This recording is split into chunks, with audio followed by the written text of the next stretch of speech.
నమస్తే, నేను మీ Gopi. Welcome back to our channel. ఈరోజు మన వచ్చరికి సీనియర్ జర్నలిస్ట్ ఎమ్మంది రామారావు గారు ఉన్నారు. సార్ నమస్తే. సార్ నమస్తే బాబు. సార్, ఆంధ్రప్రదేశ్లో కౌంటింగ్ అయిపోయి కూటమి అయితే విజయం సాధించింది. వీళ్ళు ఇంకా గవర్నమెంట్ ఫామ్ చేయకముందే టీడీపీ జనసేన కార్యకర్తలు అయితే ముఖ్యంగా కొడాల నాని ఇంటి మీద గుడ్లు విసిరేయడం కానీ, లేకపోతే అదేవిధంగా వల్లభనేని వంశీ వాళ్ళ మీద దాడి చేయడం కానీ, పేరు నాని వాళ్ళ మీద దాడి చేయడం కానీ, ఇలా చాలా విధ్వంసకరంగా ఘటనలు అయితే జరుగుతున్నాయి. ఈ నేపథ్యంలో కొడాల నాని గారు అయితే బాబు నన్ను కాపాడండి, రక్షించండి అని మీడియా ముఖంగా వచ్చి చెప్తున్నారు. ముఖ్యంగా పవన్ కళ్యాణ్ గారు మీరే మాకు దిక్కు అన్నట్టుగా అయితే మాట్లాడుతున్నారు.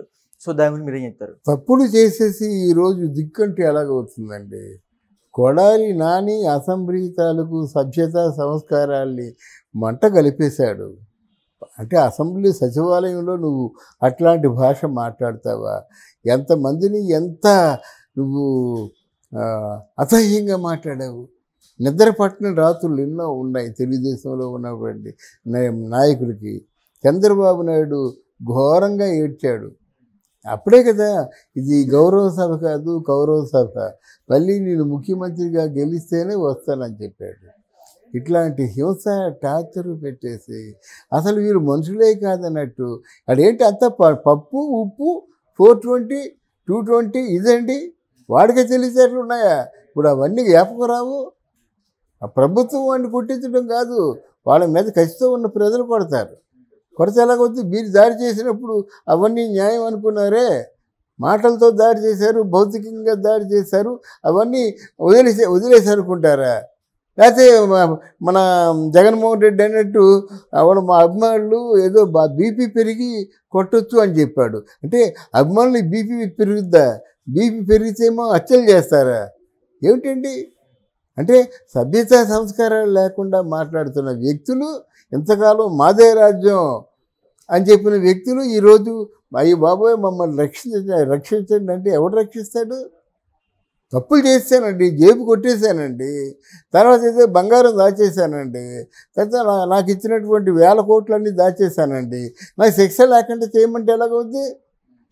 మీ తాలూకు అధిపతి అదే కదా, మనీ ల్యాండింగ్ కేసులో కదా ఇరుక్కున్నాడు.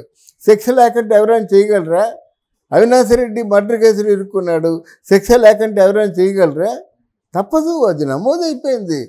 మోర్ ఆర్ లెస్ ఖచ్చితంగా they have to meet the punishment. అందువల్ల అది కొడాలని ముందు ఆలోచించుకోవాలి అవన్నీ. అదే ఇప్పుడు ఆలోచించి నన్ను రక్షించండి అంటే, పవన్ కళ్యాణ్ రక్షించాడంటే ఫూల్ అవుతాడు. పవన్ కళ్యాణ్ ఇప్పుడు అందరూ కూడా పవన్ కళ్యాణ్ ఏంటంటే, ఓ నువ్వంత బంగారం, నువ్వు నాయన, నువ్వు వజ్రం, వెండి అన్నీ చెప్తారు. కానీ ఇప్పుడు ఎందుకు చెప్తారు? వాళ్ళని రక్షిస్తారని చెప్తారు. అలాగే అందరూ కూడా ఎన్ని నేరాలు చేసినప్పుడు కూడా మోదీ గారి దగ్గరికి వెళ్ళి ప్రపంచంలో నువ్వు ఒక్కడవే నాయకుడని దండం పెడతాడు. అలాగని మోడీ హత్యలు చేసేవాళ్ళని, అరాజకాలు చేసేవాళ్ళు అందరినీ కాపాడుకుంటూ పోయినట్టు చివరికి ఆయన ఉనికిగే ప్రశ్నార్థకం అవుతుంది. అలాంటి పరిస్థితులు రాయించుకోకూడదు కదా. మీరు ఏమనుకొని సీట్లో కూర్చున్నారో, ముఖ్యమంత్రి, ఉప ముఖ్యమంత్రి లేదా హోము, మీ బాధ్యతని మీరు నిర్వర్తించండి.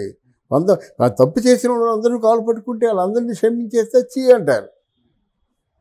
కాదంటే ఇప్పుడు ప్రస్తుతం ఇలాంటి గలాభా జరుగుతుంది కనుక ఎవరైతే దీనికి కారకులో వాళ్ళని పట్టుకొని శిక్షలు వేయండి. అది పార్టీలకు అతీతంగా వేయండి.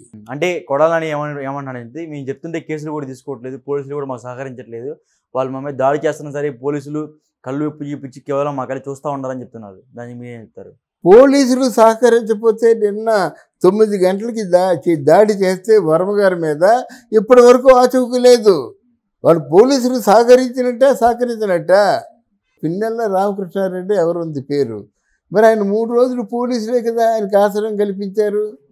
మరి పోలీసులు సహకరించకపోతే ఆయనకి ఎలాగ ఆశ్రయం కల్పిస్తారు? ఆ మాటలు కాదండి, అంటే చేతల్లో చూపించాలంతా కూడా. తర్వాత రోజా ఎన్ని కారు కోతలు కూసిన వాడిని ఏమైనా చేశారా? పనిష్మెంట్ ఇచ్చారా? వల్లభనేని వంశీ ఆయన తాలూకు భార్య, చంద్రబాబు నాయుడు భార్యని ఎంత క్యారెక్టర్ అసాసినేషన్ చేశాడు, కుళ్ళు ఏడ్చాడు. ఈ పోలీసులు మీ పక్షమా మరి కూటమి పక్షమా? నిన్న ఈ రోజు వరకు పోలీసులు మీకే సహకరిస్తున్నారు, అది అందరికీ తెలుసు. కానీ వాళ్ళకు కూడా వృత్తి మీద భయం ఉంటుంది కదా, డ్యూటీ మీద ఉంటారు కదా వాళ్ళు. రేపు పొద్దున వీళ్ళందరూ వంగి చంద్రబాబు నాయుడికి సలాం కొట్టవలసిందే కదా. చంద్రబాబు నాయుడు కంటే బాగా స్పీడ్గా ఉన్నటువంటి ఈయనకి కూడా స్థలం, పవన్ కళ్యాణ్కి కూడా స్థలం కట్టవలసిందే కదా. వాళ్ళ భయంలో వాళ్ళు ఉంటారు. ఎలా ఇంతవరకు ఏమిరా ఇంత ఏదో పని చేసామని అలాగా వాళ్ళు కుషించుకుపోతున్నారు. సార్, అమరావతిలో అయితే ముఖ్యంగా ఇంకా కూటమి అయితే ఇంకా గవర్నమెంట్ ఫామ్ చేయలేదు. సో గవర్నమెంట్ ఫామ్ చేయకముందు రోడ్డు వైండింగ్ చేస్తున్నారు, చుట్టుపక్కల ఉన్న ఆ ముళ్ళ కంపలు ఏవైతే ఉన్నాయో అన్నీ శుభ్రంగా క్లీన్ చేస్తున్నారు. అదేవిధంగా బీజీ దీపాలు అయితే ఒక సిటీలాగా మారిపోయింది అమరావతి అప్పుడే. సో అంటే మీరేంది కూటమి గవర్నమెంట్ ఇంకా రాకముందే అంత డెవలప్మెంట్ జరుగుతుంది అమరావతిలో?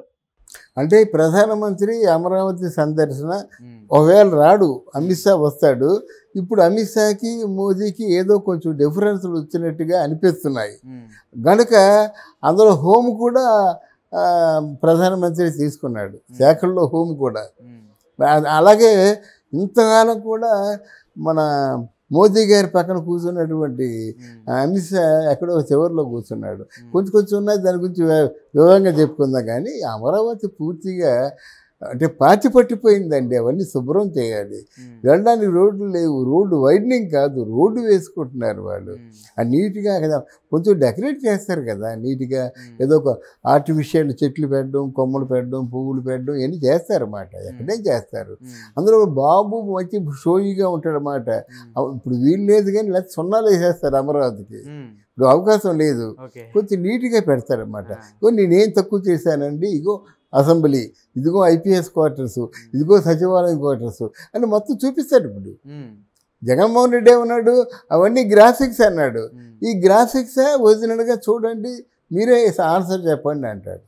అంటే రేపు పొద్దున్న చంద్రబాబుకి ప్రమాణ స్వీకారం అప్పుడు రాహుల్ గాంధీ వచ్చే అవకాశాలు ఉన్నాయి సార్? ఎందుకు వస్తాడు రాహుల్ గాంధీ? ఎందుకు వస్తారేమో. రాహుల్ గాంధీ వస్తే మోదీ ఎందుకు వస్తాడు? మోదీ వస్తాడు రాదు కన్ఫర్మ్ కాలేదు. ఎందుకంటే వాళ్ళ తాలూకు కలయిక బట్టి, వాళ్ళ తాలూకు అంటే చక్కగా మాట్లాడుకోవడం బట్టి వీళ్ళ కోరికని తప్పకుండా మన్నిస్తారని అనుకుంటున్నాము.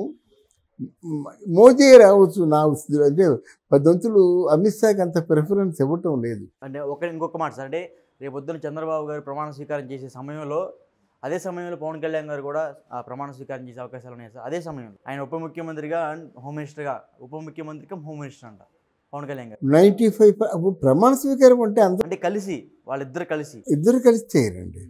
ముందు చంద్రబాబు నాయుడు చేస్తాడు, తర్వాత గవర్నర్ సమక్షంలో వీళ్ళందరూ చేస్తారు. అది పద్ధతి.